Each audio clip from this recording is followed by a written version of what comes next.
saudari yang terkasih dan yang seiman dalam Kristus Yesus.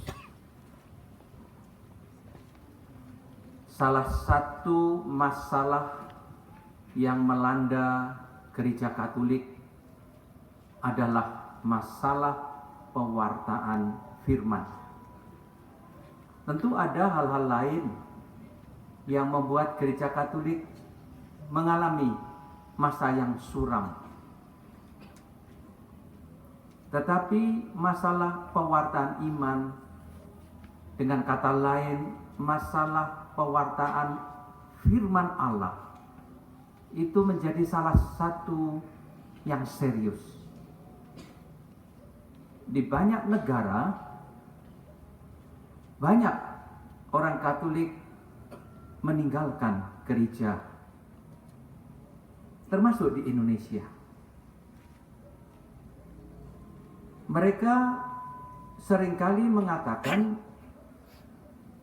mereka rindu akan firman Allah, rindu mendengar penjelasan yang meyakinkan mereka, tetapi mereka tidak selalu mendapatkannya. Oleh karena itu, pada kesempatan ini saya ingin mengajak Anda sekalian, istimewanya keluarga besar Serikat Sabda Allah. Saya kira ini satu-satunya serikat yang punya nama Serikat Sabda Allah. Dan kita berharap bahwa serikat ini betul-betul punya kelebihan menjadi ahli dalam firman Allah. Bacaan-bacaan yang dipilih oleh seksi liturgi semuanya bertemakan firman Allah. Firman Allah itu begitu penting karena dari pewartaan firman, dari penjelasannya timbul iman. Hidup rohani orang, penghayatan agama Katolik sangat tergantung dari pewartaan firman. Begitu pentingnya pewartaan firman, sehingga di dalam kitab Perjanjian Lama digambarkan beberapa kisah yang menggambarkan manusia dipaksa Tuhan. Hari ini bacaan pertama diambil dari kitab Nabi Yeremia. Panggilan seorang nabi yang masih muda dan merasa ketakutan ketika mendapat tugas menjadi nabi, menjadi pewarta firman Allah.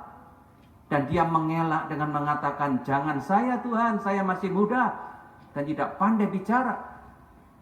Tapi Tuhan tidak mau mendengar alasan ini. "Kepada siapapun aku mengutus engkau, engkau harus pergi mewartakan firman." Pengalaman beberapa nabi lain sama. Mereka merasa dipaksa oleh Tuhan. Mungkin pekerjaan mereka yang semula entah sebagai gembala, entah sebagai pedagang, entah sebagai apa saja, mungkin lebih menarik, lebih enak, nyaman. Tetapi menjadi nabi tidak mudah.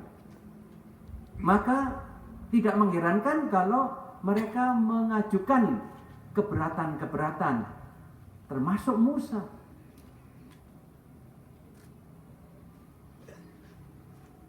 Padahal Tuhan menyertai para nabi, sehingga ketika dia memaksa Nabi Yeremia, Tuhan menjanjikan bahwa dia akan menyertai Nabi Yeremia. Itulah misterinya. Tuhan memaksa tetapi juga memberi karunia untuk bisa melaksanakan tugas yang tidak mudah ini. Dan dalam bacaan kedua, Santo Paulus mengatakan bahwa dia itu diutus Tuhan untuk menjadi nabi yang mewartakan pendamaian. Melalui Santo Paulus, Tuhan mewartakan kasih-Nya. Tuhan menawarkan pengampunannya agar bisa berdamai dengan manusia. Melalui Paulus seakan-akan Tuhan menasihati kita semua untuk bertobat dan berdamai dengan Allah. Luar biasa dalamnya misteri ini. Melalui mulut Santo Paulus, melalui mulut seorang manusia, Tuhan sendiri yang mau datang, menegur, menasihati. Juga Nabi Yeremia ketika dipanggil menjadi nabi, mendapat firman Allah dalam mulutnya. Tuhan menempatkan firman-Nya dalam mulut nabi yang masih muda ini. Oleh karena itu, tugas sebagai pewarta mulia, sangat diperlukan. Karena umat berkembang kalau ada pewartaan firman yang baik. Dalam bacaan Injil, firman Allah dilukiskan seperti benih yang ditabur di atas macam-macam tempat. Ada yang di tanah yang berbatu-batu, ada yang di pinggir jalan, ada yang di tempat yang berduri, tetapi juga ada di tempat yang baik. Tapi di tempat yang baik pun, ternyata firman Allah menghasilkan buah yang berbeda-beda.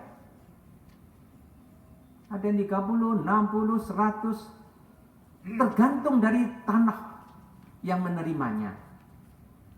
Oleh karena itu, harus ada kerjasama antara pewarta firman yang baik, yang mampu memberikan santapan sabda Allah, apa yang tertulis dalam firman Allah, dalam Alkitab, bukan mewartakan diri sendiri, bukan mewartakan gagasan-gagasan sendiri, tetapi di lain pihak yang menerima juga harus mempunyai hati yang baik untuk mendengar firman itu. Karena itu pada kesempatan ini sekali lagi saya mengharapkan para imam serikat sabda Allah dapat menjadi pewarta sabda Allah yang baik, sehingga benih sabda itu bisa ditaburkan dalam hati yang terbuka, menghasilkan buah yang melimpah. Kita berdoa karena tidak semua punya bakat berkhotbah, punya banyak keistimewaan lain, tetapi seringkali tidak punya kemampuan berkhotbah. Dan kadang-kadang bukan karena salah mereka mempersiapkan diri dengan baik, tapi tidak mampu. Tetapi juga lebih banyak yang tidak siap, makanya khotbahnya tidak bermutu juga. Semoga kekurangan dalam gereja yang membuat banyak umat lari mencari firman Allah di tempat lain dapat kita redam, karena di dalam gereja Katolik pun ada pewarta-pewarta sabda yang baik, dan itu saya harapkan dari serikat sabda Allah. Tuhan memberkati. Amin.